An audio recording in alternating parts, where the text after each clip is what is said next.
किसान आंदोलन के नाम पर भारत बंद आह्वान किया गया और इसमें जनता को जिस कदर परेशान किया गया वो तो वायरल हो ही रहा है। लेकिन सबसे गंभीर बात हुई पंजाब के अंदर, जहां सेना के ट्रकों को भी रोक लिया गया। और आपको बताएं, सेना के ट्रक जो कि कानवाई में चल रहे थे और उनके पास जो सूचना थी वो थी चीन की तरफ से फिर से लद्दाख के अंदर ड्रोन को भेजना, अपनी एक्टिविटी बढ़ाना।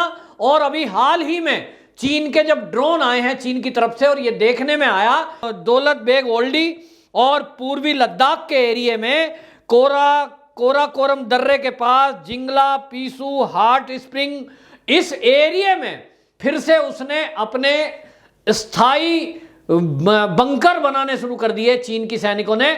और उन्होंने जब जमावड़ा बढ़ाया जिसमें कि उन्होंने टैंक, फाइटर प्लेन, मिसाइल तक तैनात कर दी, जो कि पिछली बार हमने देखा था जबकि चीन और भारत में समझौता हुआ था कि हम पीछे जाएंगे, लेकिन वो फिर से आगे आया। और इस पर जब सेना को मूव करने के अंबाला से आदेश हुए, क्योंकि आप जानते हैं कि अंबाला में सेना का बेस कैंप है, यहां से एक ट्रकों में हमारे सेना की एक टुकड़ी ने मूव किया लद्दाख की तरफ। तो यहां पंजाब के अंदर किसान आंदोलन के नाम पर ये जो कांग्रेस के कार्यकर्ता सड़कों पर बैठे थे, इन्होंने सेना के ट्रकों को रोक लिया। सेना के आर्मी के कैप्टन लगातार रिक्वेस्ट करते रहे, ऐसी वीडियो वायरल हुई है, लेकिन इन लोगों ने ट्रकों को नहीं जाने दिया। अब ये एक गंभीर मुद्दा है। और आप देखिए कि जो कैप्टन अमरिंदर सिंह आरोप लगा रहे थे कि पंजाब के अंदर ये जो सिद्धू है ये चीन और पाकिस्तान से मिला हुआ है, ये देश की सुरक्षा को खतरा है। अब ये लग रहा है कि जो चन्नी मुख्यमंत्री बने हैं इनको बनाने के पीछे भी यही वजह है कि कांग्रेस ने कैप्टन अमरिंदर सिंह को हटाकर चन्नी को बनाया है। क्योंकि हमने देखा कि ये जो किसान आंदोलन के नाम पर ये कहा जा रहा था कि हमारा आंदोलन तो शांतिपूर्वक रहेगा, उस शांतिपूर्वक आंदोलन करने वाले लोगों ने ट्रेनें रोक दी। यानी दो ही रास्ते बचते हैं, सेना के टैंक, तोप और जो आर्टिलरी जाती है वो रेल मार्ग से जाती है या वो सड़क मार्ग से जाती है। और दोनों मार्गों को इन किसान नेताओं ने बंद कर रखा था, पटरियों पर बाकायदा टेंट लगाकर बैठे थे, रेल रोक दी और सड़कों पर भी टेंट लगाकर बैठे थे। यानी एक सोची समझी रणनीति दिखाई दे रही है कि यदि इस देश में कभी खुदा ना खास्ता, भगवान ना करे, किसी देश ने हमला किया तो ये देशद्रोही, ये जो किसान नेताओं के भेष में बैठे हैं, ये सेना के रास्ते में भी अड़ जाएंगे। और आपको याद होगा कि मोदी जी ने यहां जब दिल्ली में शाहीन बाग आंदोलन चल रहा था सीए के विरोध के समय, मोदी जी ने अपने एक उद्बोधन में कहा था कि ये शाहीन बाग एक प्रयोग है। इसी तरह अब ये किसान आंदोलन के नाम पर ये बॉर्डर को जो घेर के बैठे हैं, जो लोग सवाल करते हैं कि 50 संख्या है, टेंट खाली पड़े हैं, क्यों नहीं इनको पुलिस लगाती, ये वाकई में ये देखना है तो देश की न्यायपालिका को देखना है। ये देखना है तो अब सरकारों को तय करना पड़ेगा। पूरे देश में गुस्सा है कि एक भी किसान इनके साथ नहीं है, केवल और केवल राजनीतिक दलों का ये एक पूरा का पूरा आंदोलन है। खुलकर अब तो कांग्रेस सामने आ गई है, खुलकर आम आदमी पार्टी सामने है, खुलकर समाजवादी पार्टी सामने है, कम्युनिस्ट इसमें आ गए हैं। अब ये कौन सा आंदोलन है जो किसानों का है? ये केवल और केवल राजनीतिक दलों का आंदोलन है। और इसमें भी खतरनाक बात यह है कि ये सेना के रास्ते को उस समय रोक रहे हैं जब सेना को बॉर्डर पे जाने की सबसे जल्दी जरूरत थी। चाहिए तो ये था कि सेना इनके ऊपर टैंक चढ़ा देती, लेकिन शायद केंद्र सरकार ने अभी इनके साथ नरमी बरती हुई है, लेकिन अब बर्दाश्त से बाहर है। जनता कह रही है कि ये जो प्रयोग चल रहा है ये बहुत भयंकर प्रयोग है। ये जितने लोग हैं जिन्होंने सेना के रास्ते को रोका, इन सबकी वीडियो मौजूद है और इन सबके ऊपर एफआईआर दर्ज हो, पंजाब की सरकार से भी जवाब तलब हो कि उन्होंने पुलिस को हाईवे पे इस इंतजाम के लिए क्यों नहीं भेजा कि ये रास्ता खुलवाया जाता। हमने देखा एम्बुलेंस है, किसी गरीब की मां का बेटा, बच्चा, उसको डॉक्टर के पास लाना है, वो हाथ जोड़ रही है, वो रो रही है, वो गिड़गिड़ा रही है, और इन्होंने रास्ता नहीं दिया। यह आंदोलन है, ये इस देश में अराजकता है।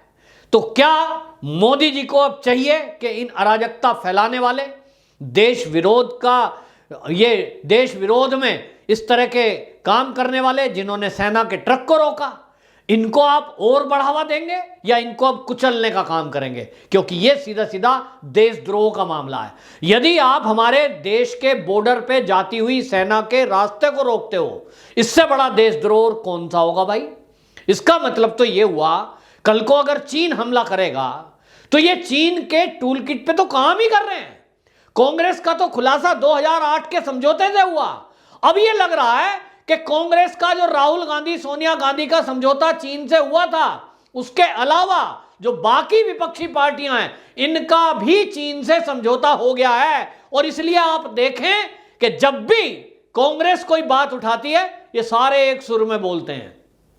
टीएमसी भी इसमें शामिल है। यानी चीन को दिख रहा है कि इस देश के आस्तीन के सांप कौन कौन है, उनको पालो, उनको दूध पिलाओ, यानी फंडिंग करो, और उनसे देश विरोधी काम लो, या चीन अपने हित में काम ले। तो वो ट्राई कर रहा है कि कौन कौन इस देश में गद्दार हैं, कौन कौन बिकने को तैयार है, कौन कौन बिक सकते हैं। तो आज किसान आंदोलन करने वाले जो भारतीय किसान यूनियन के ही नेता हैं, भानु प्रताप सिंह, उन्होंने एक बार फिर दोहराया है। उन्होंने कहा कि ये सब देश विरोधी हैं और ये जो राकेश टिकैत और बाकी नेता हैं, इनकी विदेशों से फंडिंग हो रही है। अभी तक ये लग रहा था कि वो किसान आंदोलन छोड़ के गए, आतंकवादी और इस तरह के शब्द जो इस्तेमाल भानु प्रताप कर रहे हैं, शायद वो इनसे गुस्से में हैं, इसलिए ऐसा कर रहे होंगे। लेकिन आज इन किसान नेताओं ने खुद सिद्ध कर दिया कि भानु प्रताप, जो भारतीय किसान यूनियन भानु के अध्यक्ष है, वो जो कह रहे थे पिछले काफी दिनों से, आज इन्होंने प्रूव कर दिया कि ये वाकई में चीन की द्वारा बनाई गई टूल किट है और उसी का हिस्सा है ये किसान आंदोलन। किसान के नाम पर हरी टोपी लगा लो, हरा झंडा ले लो, सड़क पे बैठ जाओ, और अगर आज पुलिस गोली चला देती, आज पुलिस इनको डंडा चला देती, तो ये करनाल जैसा कांड करते, फिर रोते, ये फिर रोएंगे। लेकिन उनके लिए कोई नहीं रोएगा जिनके बच्चे एम्बुलेंस में तड़प तड़प के जान दे गए होंगे। उसके लिए कौन बात करेगा? क्या कल सुप्रीम कोर्ट स्वतः संज्ञान लेगी कि देश में इतना लंबा चौड़ा जाम लगा, लोग ऑफिस नहीं पहुंच पाए, उनमें कोई बीमार भी होंगे, किन्हीं को जरूरी काम भी होगा, अराजकता फैला रखी है रोड पर, और मौन होकर के न्यायपालिका देख रही है, सरकारें देख रही हैं? क्यों? कोई भी जनता का समर्थन इन नेताओं के साथ नहीं है। विपक्षी दल सारे मिले, ये इस तरह से आज नंगे हो गए। अभी तक केवल किसान की पीछे से ये आड़ के कि ये गैर राजनीतिक दल है, ये तो गैर राजनीतिक आंदोलन है, आज खुल गया क्योंकि सारे विपक्ष ने खुलकर समर्थन किया। हालांकि सारे विपक्ष की टाएं टाएं फिस भी हो गई सारे देश में, लेकिन जो ये सेना के ट्रकों को रोका गया, ये बहुत बड़ा गंभीर मामला है। और इसको लेकर मैं कह रहा हूं कि इस देश में जितनी राजनीतिक पार्टियां भी हैं, उनसे पहले पूछा जाए कि ये जो अराजकता फैलाई है, कल को अगर देश की सुरक्षा को कोई खतरा होता है, कौन जिम्मेदार होगा? कौन इसका जिम्मेदार होगा? इसके लिए जिम्मेदारी तय करनी पड़ेगी। ये राजनीतिक दल, ये कभी किसी के नहीं हुए। इस देश को लूट के खाया, इस देश की संपदाओं को लूटा, भ्रष्टाचार किया। इनके लिए देश की सीमा या देश की सेना, इनका कोई मतलब नहीं है। हमने देखा सर्जिकल स्ट्राइक हुआ, इन्होंने सेना के शौहर पर इन्होंने सवाल उठाया। ये सेना का मनोबल डाउन करने वाले लोग हैं। भारतीय जनता पार्टी और एक दो दलों को यदि छोड़ दें तो इस देश में ये जो विपक्षी दल हैं, ये सब एक तरफ हो गए। जैसे कौरव और पांडव की सेना थी, अलग पहचाने जाते थे, ये वो हैं, ये वो हैं। राम और रावण की सेना थी, साफ दिखते थे कि रावण की सेना के राक्षस हैं, ये राम की सेना के हैं। बिल्कुल इस तरह से आज विपक्ष और पक्ष बट गया है। कुछ लोग हैं जो सत्ता में नहीं है, कुछ लोग हैं राजनीतिक दल जो भाजपा के साथ सरकार में शामिल नहीं है, लेकिन उन्होंने इस आंदोलन का समर्थन नहीं किया है। कुछ लोग हैं जो बीजेपी को वोट नहीं देते होंगे, लेकिन वो भी आज कह रहे थे कि ऐसे अराजकता फैलाने वालों को हटाओ रोड सड़क से।